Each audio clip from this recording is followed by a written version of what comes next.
Bonjour et bienvenue sur la chaîne du chasseur d'étoiles de midi, chaîne de réflexion et d'humour sur les 12 coups de midi. Ce soir sur TF1, vous avez Tenet, c'est un film, pour comprendre, c'est très compliqué. Jean-Luc Reichmann à la présentation, toujours chevelu, le maître de midi, toujours aussi aimable, 316 000 et des poussières au coup d'envoi la première question. Quel surnom familier donne-t-on à une machine à sous? Donc bien sûr, c'était le bandit manchot. Ensuite, vous aviez Antoine qui veut devenir préfet, ouais, pourquoi pas, qui était venu avec Benjamin et Mayanne, les amis d'Antoine. Alors la question, au cours de notre vie, perd-on en moyenne plus ou moins de 15 kilos de peau? Eh bien c'était plus, il est passé à l'orange. Ensuite, vous aviez Luc qui était horticulteur, je crois, qui était venu avec toute sa famille. Bonjour à la famille de Luc. Alors, d'après un sondage récent, quel secret 3% des hommes en couple n'avouent-ils pas à leur conjointe?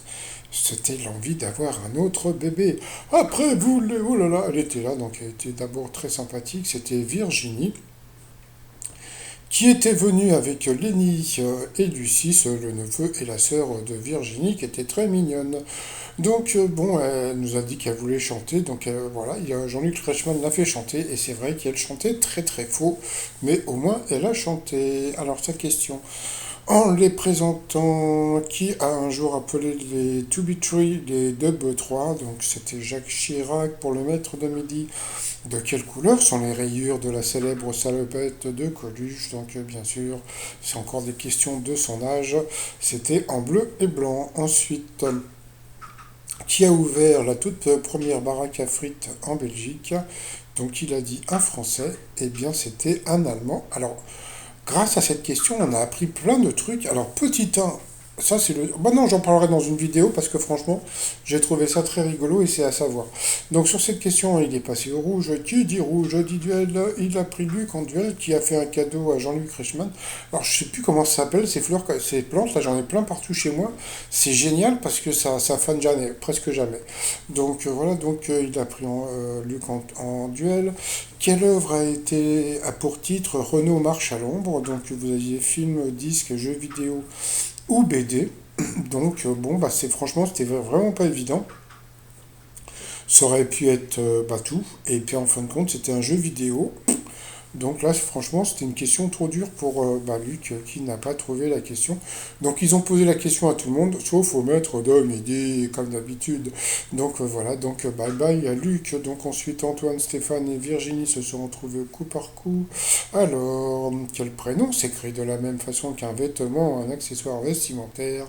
La mauvaise réponse était Garance. Ensuite, quel animal représente un dieu de la mythologie égyptienne?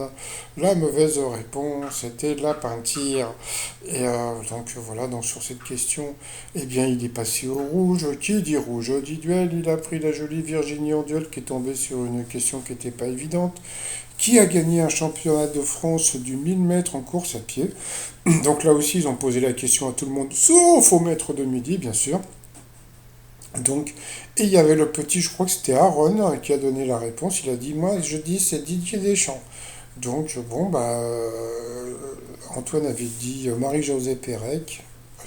Ah non, c'était Virginie qui avait dit Marie-Josée Pérec. Et en fin de compte, eh bien, le petit avait raison. C'était bien Didier Deschamps. C'est une question vraiment tordue. Donc, ensuite, eh bien, Antoine et Stéphane se sont retrouvés donc en coup fatal. Alors, première question. Dans quel clip Florent Pagny utilise-t-il le langage des signes? Je crois que c'était Savoir aimer. Ensuite, pour Antoine, quel roman de George Orwell met en scène Big Brother? Donc, c'était une question qui n'était pas évidente. Mais bon, c'était 1984, donc voilà. Bon, c'était assez connu quand même. Quel célèbre Gabriel était surnommé Coco? Ça, c'était pour le maître de midi, donc c'était Coco Chanel. Question facile. Après, bah voilà, donc ils ont commencé à lui poser des questions dures au petit Antoine. Il y a 10 ans, quelle chanteuse cartonnait avec le tube Call Me Maybe, je sais plus qui c'était, et puis on s'en fout. Dans leur sport respectif, sur quel siège s'asseyent un cycliste et un cavalier? Donc c'était sur une selle. Pour le maître de midi, comment s'appelle le jeune garçon venu d'Amazonie dans le film Un Indien dans la ville? Donc encore une question facile pour le maître de midi, donc c'était Mimi Sikou. Pour Antoine, quel est le vrai nom d'Enjay Phoenix? Alors franchement, ça c'était pas évident du tout. Et lui, il le connaissait, donc bah, bravo Antoine. Ensuite, dans quelle série entend-on leur destination, la Terre, leur but, en faire leur univers? Donc ça, ça me fait rire. Parce que Jean-Luc Reichmann dit, oh là là, qu'est-ce que vous êtes fort? Bah, c'est une question de son âge, hein, sur les envahisseurs. Antoine ne peut pas connaître, il n'était pas né. Ensuite, comment s'appelle l'âne des mémoires d'un âne? Donc je crois que c'est Bourrichon, mais vous voyez, voilà, encore une question difficile pour Antoine. Ensuite, pour le maître de... non, toujours. Pour Antoine au tarot, comment appelle-t-on familièrement le plus petit atout? Donc c'était le petit, il n'a pas trouvé. Pour Dostoïevski, qu'est-ce qui va de pair avec le châtiment? Donc bien sûr, c'était crime et châtiment, là Antoine a trouvé. Pour le maître de midi, en 1988, quelle actrice incarne la journaliste Vicky Vale dans le film Batman? Il ne savait pas. Vous voyez, ils lui mettent encore des questions sur le cinéma. Donc c'était Kim Basinger.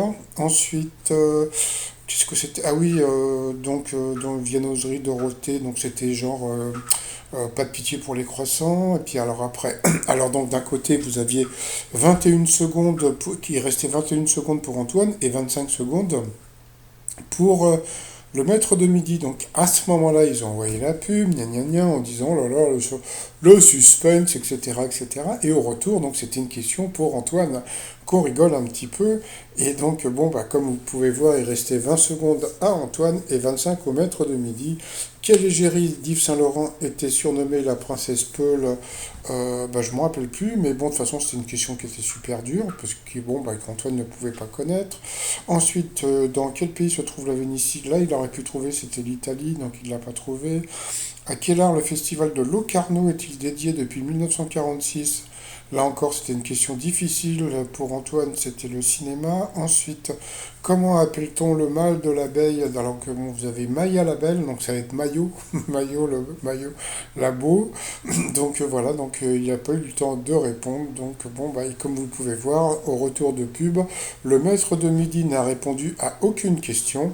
Et tout de suite, vraiment tout de suite après, il a foutu son doigt en l'air et tout. Même pas un petit mot pour le candidat, mais bon, c'est pas grave, on a l'habitude. Bon, il a dansé, ça on s'en fout, mais bon, j'ai trouvé que, bon, je pense que c'est le seul truc qu'on lui reproche en fin de compte, hein, parce que bon, sur le coup, bon, voilà, quoi, bon, ça fait partie du jeu, qu'il soit avantagé, etc., mais je pense que il pourrait être beaucoup plus aimable avec les candidats, mais bon, c'est pas grave, je préfère rien dire. Allez, sinon, par rapport au coup de maître, quel nom désigne le plus souvent la fête de l'école? Donc bien sûr, c'était la kékère, la mémesse, la kermesse. Quelle est la forme géométrique du Central Park à New York rectangulaire? Ensuite, il a eu droit à la question de l'enfant. Alors ce que j'aime bien, c'est qu'en général, ce sont des questions qui sont un peu difficiles. Alors, quelle était la question? Quelle était la dernière personne à avoir gagné la Star Academy? Il a dit Quentin Mosiman. Donc là, franchement, on voit qu'il n'est pas fort en Star Academy. C'est-à-dire qu'il est fort dans les questions des années 80-90. Mais là, comme c'était beaucoup plus récent, donc il a dit Quentin Mosiman. Donc moi, franchement, je ne savais pas. Mais bon, j'aurais dit ou bien Lorraine Bourdon ou bien l'autre. Hein, parce que Quentin Mosiman, je pense que c'était il y a pas mal de temps. Eh bien, c'était Lorraine Bourvon, là, et donc la petite a donné la bonne réponse. Donc il l'a eu dans l'os, donc il a perdu une étoile et un zéro, et il a fait la gueule. Ensuite, dans quel pays Victor Hugo? Alors ça, voilà, la question la plus con du monde. Alors, parce que bon, de temps en temps, vous avez la question coquine, mais alors là, c'est la question con, la question con, la question con. Donc, dans quel pays Victor Hugo situe-t-il l'action de son roman Les Misérables? En plus, je crois que Les Misérables, c'est dans le 80, c'est dans le 93, hein, je crois. Hein. Je crois que c'est en banlieue. Donc c'est à Paris et en banlieue, où habite Cosette, etc. Donc c'était bien sûr, c'était la France, mais franchement, c'était la question la plus con du monde. Ensuite, qu'est-ce que nous avons eu comme question? De quelle roche calcaire les falaises d'Étretat sont-elles constituées? Eh bien, bah franchement, moi je ne savais pas. Lui, il a dit la craie. Et c'était la craie, donc bravo à lui. Donc il a quand même gagné 1000 balles, ça lui fait 500 balles dans la popoche. Mais comme on voit, voir aujourd'hui. Alors, ou bien il faisait la gueule parce qu'il n'a pas gagné d'argent, ou bien c'était parce que vous savez, des fois les émissions sont tournées jusqu'à 10 heures du soir, quoi, jusqu'à 22 heures. Et ça se trouve, là, c'était une émission qui était tournée tard et qui était crevée, mais ça, on n'en sait rien. Allez, ensuite, par rapport à l'étoile mystérieuse, alors comme on peut voir, vous avez un ballon de...